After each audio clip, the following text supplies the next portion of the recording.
साथियों, स्वागत आप सबों का बिहार एसटीईटी और बिहार शिक्षक बहाली से जुड़े तमाम खबरों को लेकर के एक बार पुनः आपके सामने उपस्थित।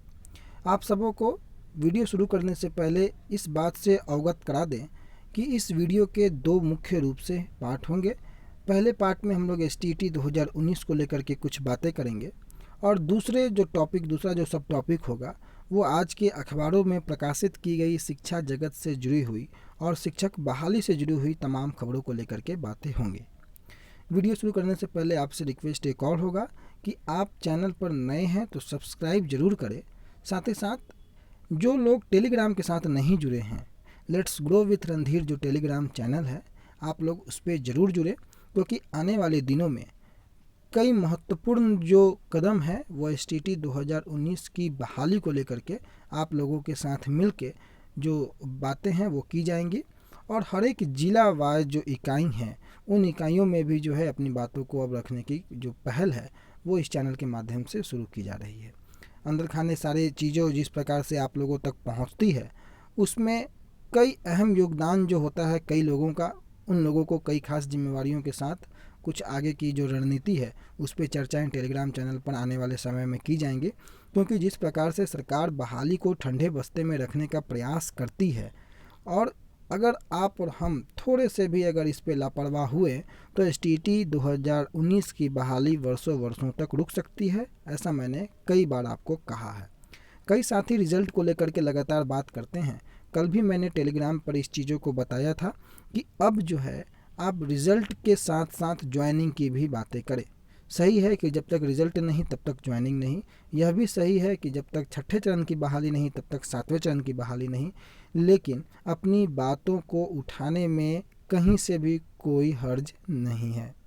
इसलिए आप तमाम जो लोग भी व्यूअर्स इस वीडियो को देख रहे हैं, आप सभी लोग अब रिज़ल्ट के साथ साथ ज्वाइनिंग की भी मांग उठाया करें। चूँकि रिज़ल्ट पिछले दिनों अगर आप संजय कुमार जी शिक्षा विभाग के प्रधान सचिव महोदय का ट्वीट को देखें तो रिज़ल्ट आने वाले कुछ दिनों में आपको देखने को मिल जाएगा।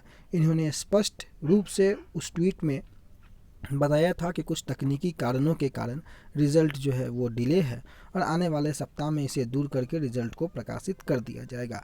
लेकिन क्या रिज़ल्ट ले करके एसटीईटी 2019 की बहाली संभव है? अगर रिज़ल्ट और सर्टिफिकेट आप समझ रहे हैं, पिछले दिनों शारीरिक शिक्षा स्वास्थ्य अनुदेशक वाले कैंडिडेट के सर्टिफिकेट को भी लेकर के जो मूल डॉक्यूमेंट्स के साथ उनको डीईओ कार्यालय में जाने की बातें जो प्रेस रिलीज़ के माध्यम से बीएसईबी ने जारी की वो भी मिल जाता है अगर आपको, तो क्या उसके बावजूद भी आपकी बहाली संभव है? कई वर्षों से रिज़ल्ट सीट ले करके फिज़िकल एजुकेशन वाले टीचर बैठे हुए हैं। ये बात बिल्कुल सही है कि रिज़ल्ट सबसे प्रमुख हर्डल अभी के समय में बना हुआ है और स्टेप बाय स्टेप चलना चाहिए। इसमें भी कोई मतभेद नहीं है, मनभेद नहीं है। आपकी बातों को प्रमुखता से तरजीह देते हुए इस बात पे भी मैं जोर देता हूँ कि रिज़ल्ट आना ही चाहिए।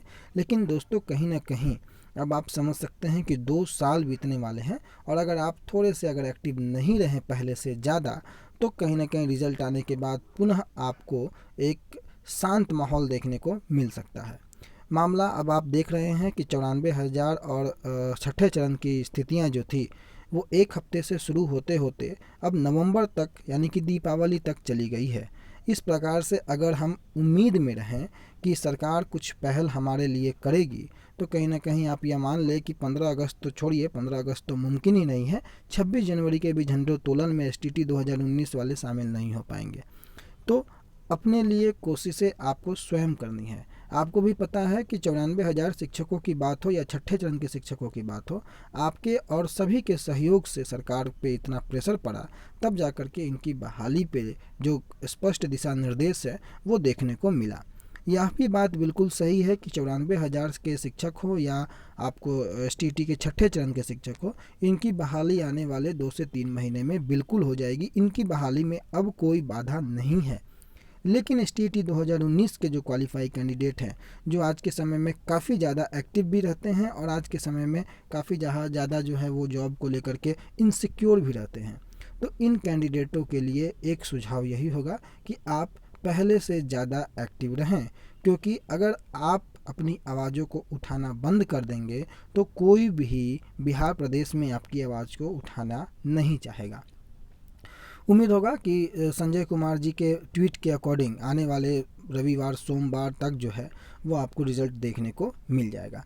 ये तो बातें हो गई एसटीईटी 2019 से संबंधित। अब हम बात कर लेते हैं आज के प्रमुख अखबारों में जो कुछ भी छपा है।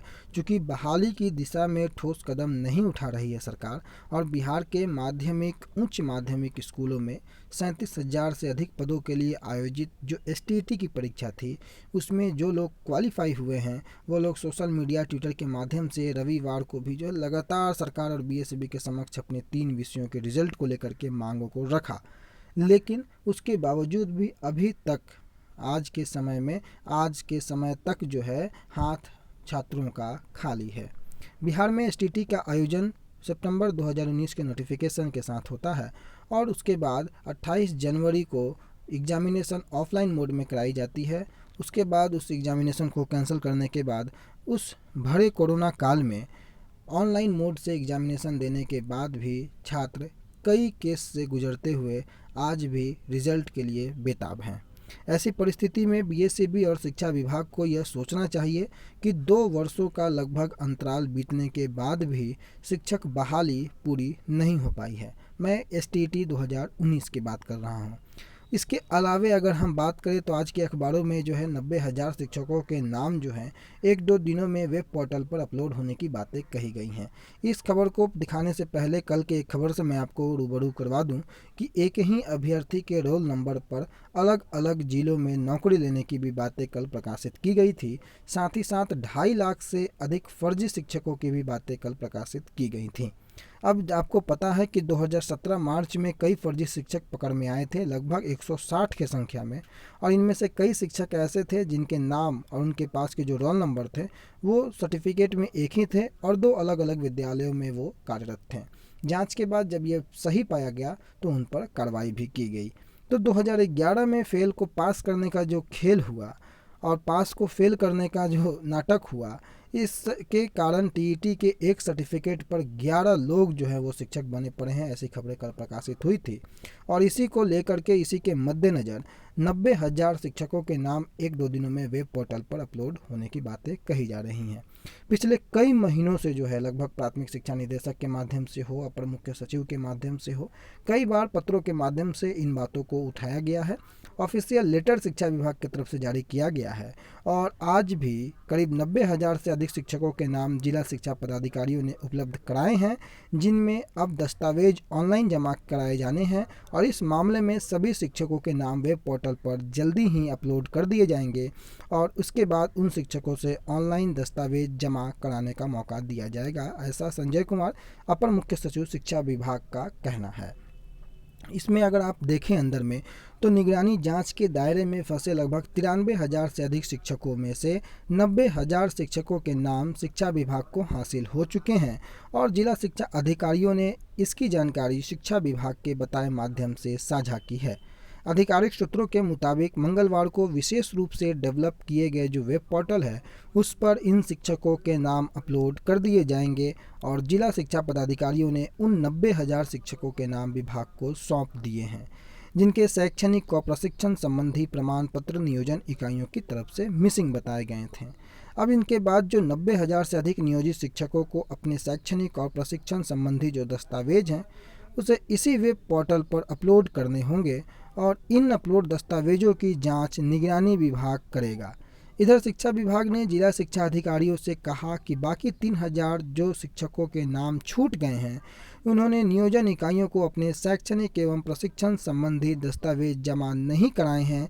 इधर शिक्षा विभाग इस बात पर भी कायम है कि जिन शिक्षकों के मिसिंग दस्तावेज जमा नहीं किए गए हैं उन्हें बाहर कर दिया जाएगा, यानी कि उन पर कार्रवाई तय है। इसके लिए वह अपने जिला शिक्षा पदाधिकारियों के जरिए सभी संबंधित शिक्षकों को भी कई बार चेता चुका है।